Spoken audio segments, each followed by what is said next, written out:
Okay, moving along to a couple other features I've done. I mentioned the remote, and this is what it looks like here. It can be flat mounted into the wall, or it'll fit a normal double gang box. And I went ahead and used a double gang box just to make it easier. I got one of the low profile metal ones there, and basically there's a wood beam inside the wall here at the bottom of the window frame, as you might expect, and so to get wiring down through that, I pulled out my monitor panel for my tank levels and water pump switch, and the hot water heater controller here, and they'd used a hole saw to make a hole there, and those wires run up for whatever reason. I'm not sure how they routed them, but once I did that, I was able to get a drill bit through and make a wire passage down under the counter, and then I just used a hole saw straight below it and fished these through. So I've got my this is the other end of that wire for the remote control, and it'll be a matter of plugging that in. They recommend you use some dielectric grease on those fittings to make sure that nothing corrodes. And then the other box I've got set up here is for a trimetric meter. You don't really have to have the remote for the charging unit with this, but it's kind of nice. Where the charge controller monitor will show me what's going into the battery bank from the solar panel, this uses a shunt that'll get jumped in between the negative side of my battery bank and everything else, so that all current in and out of the batteries flows through this, and this meter then is able to read power going in and power going out, and you can set it for to read amps or in watts. So that's kind of neat. It'll show you what various appliances and lights and whatnot in your RV are actually pulling, and also you can program this for the battery type and the number of amp hours your battery has, and then once the unit has read the battery at full charge, you also set what the bulk charging voltage is going to be. Anyway, it'll show the percentage of battery discharge much more accurately than just the typical voltmeter. The little battery gauge that comes with these are pretty much worthless as far as actually judging how much charge you've got in your batteries. So this requires a 4-conductor wire. I probably went a little overkill on the strength of the wire here. Because I'll be running these along current carrying wires, two of the positions it's good to have in twisted pair so that the magnetic field generated by the other wires doesn't monkey with my reading to my trimetric here. Explains that in the directions, and again, getting the polarity wrong on this will ruin it at the battery, and also again the volt sense part that goes to the positive lug will get a inline fuse. And lastly, you can see I've strain relieved both cables. Oh, one other thing about cables I'll mention. For solar voltaic systems, you end up using what you would think is just way overkill in cables, but that's because we're sizing them for about 2% loss or less would be nice of voltage in the run.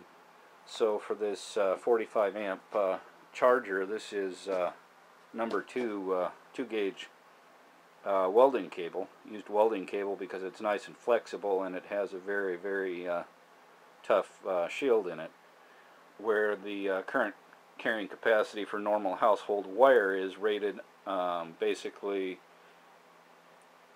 it's not what would burn up the conductor, but what would get the conductor hot enough that it would cause the insulator on the wire to start to degrade.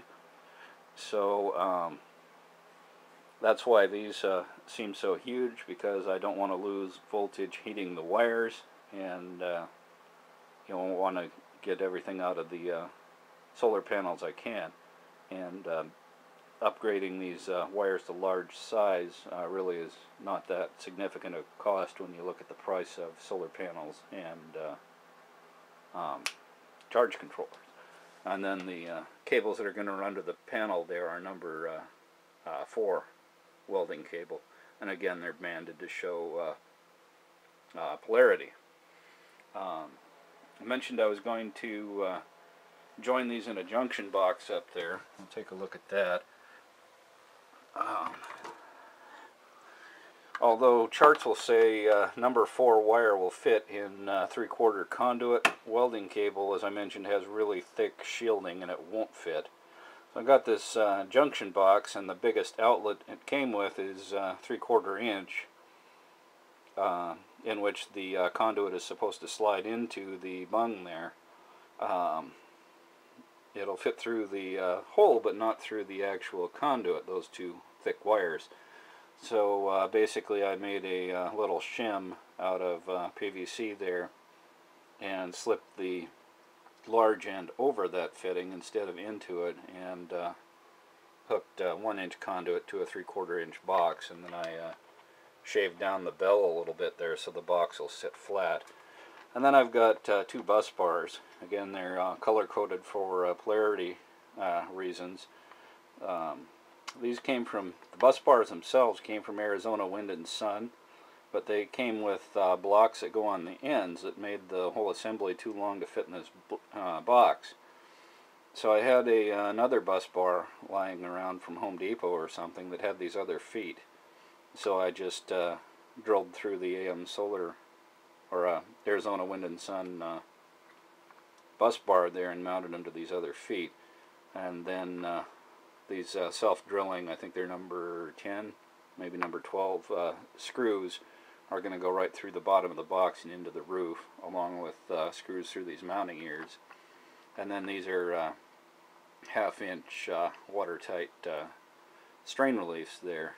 And the way that worked out with these lugs in the box provides some extra security as far as those bus bars never getting jerked out of position.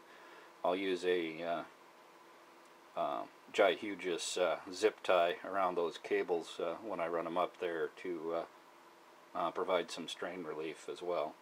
So anyway, that's my junction box. I may spray it white actually when I get it up there. And then this is just a little fitting that'll go in the top of the vent for the refrigerator.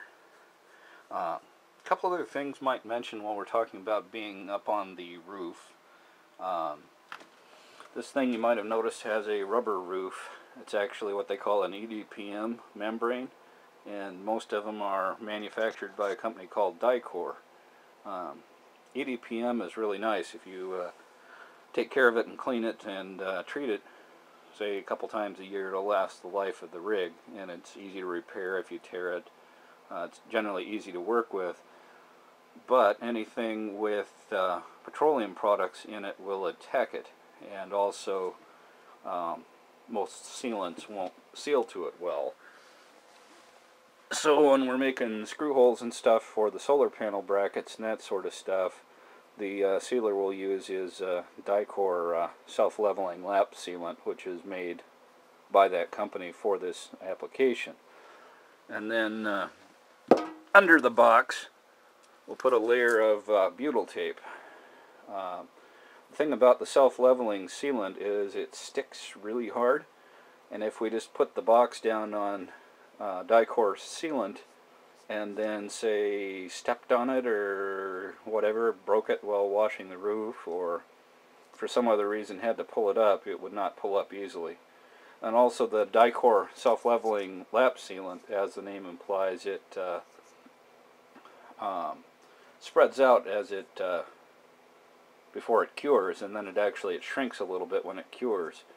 So anytime you're putting up a replacing a fantastic fan or anything like that, generally a gasket goes between the flange and the roof, or this butyl tape, which is, you know, a couple bucks in any RV store. It's the sealant that's used around windows to siding or whatever. Basically, it has a little wax paper you peel off and just stick it in there, and it won't shrink or settle out or whatever and leave a gap if your the flange of your vent or whatever isn't perfectly tight against the roof. It'll kind of squish out and fill any little gaps and stay that way. And then you just put the Dicor sealant over the gap, and then basically you'd have two watertight barriers. The other thing I'd mention, mineral spirits can be used to clean an EDPM roof. And of course I realize you're going to go, some guy on the internet told me to use that. I'm not going to use it on my roof. But if you go to Dicor's page and click on the installation directions for EDPM membrane, it'll tell you that you can use mineral spirits, not acetone, but mineral spirits, to clean spots and that sort of stuff. And I've found just dampening a rag with that and wiping around the area that I'm going to seal makes the Dicor sealant really bond well to it. The mineral spirits dries almost instantly, and it gets off any oils from your fingers or waxy residue from, like, Dicor makes a roof treatment, that kind of thing.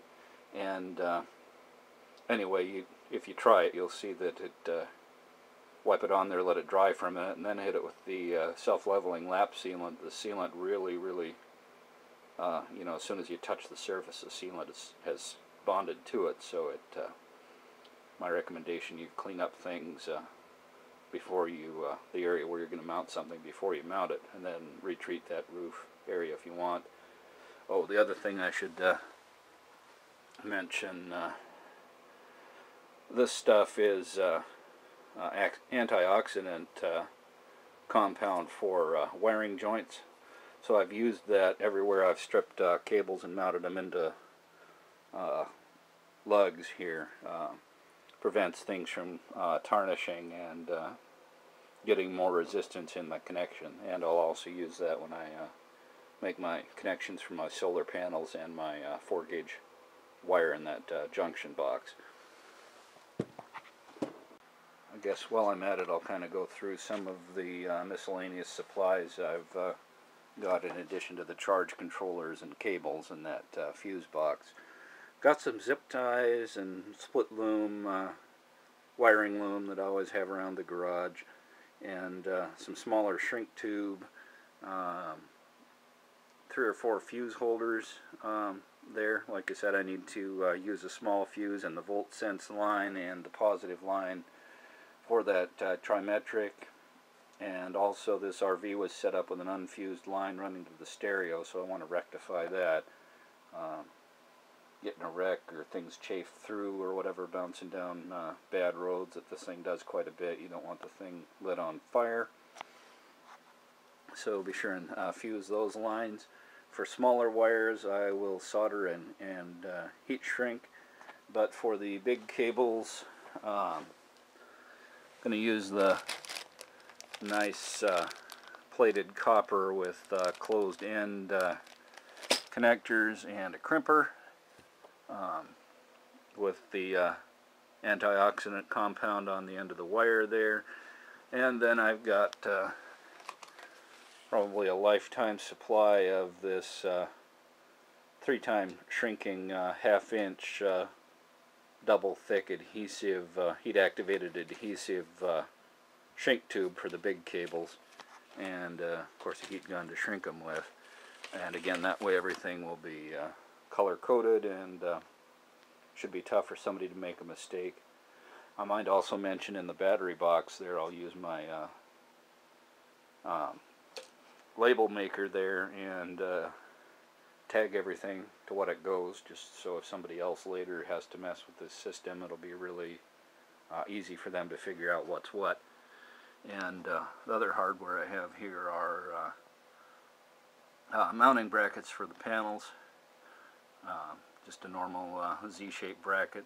They come with the bolts to mount to the panel frame, but not the hardware to bolt it to the roof, which is not a big deal.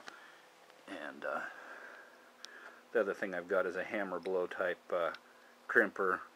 The big honkin' hydraulic crimpers for cables that size are quite expensive to get a quality one, and hopefully I won't be in any place tight where I need to put a cable end, you know, where you can get to swing a hammer. That should do a halfway decent job. And I've got, you know, miscellaneous nuts for the strain reliefs and conduit hangers and stuff like that. Okay, before I drop this in here, I just wanted to take a quick little shot of this meter with the access cover off. Actually, let me grab a light.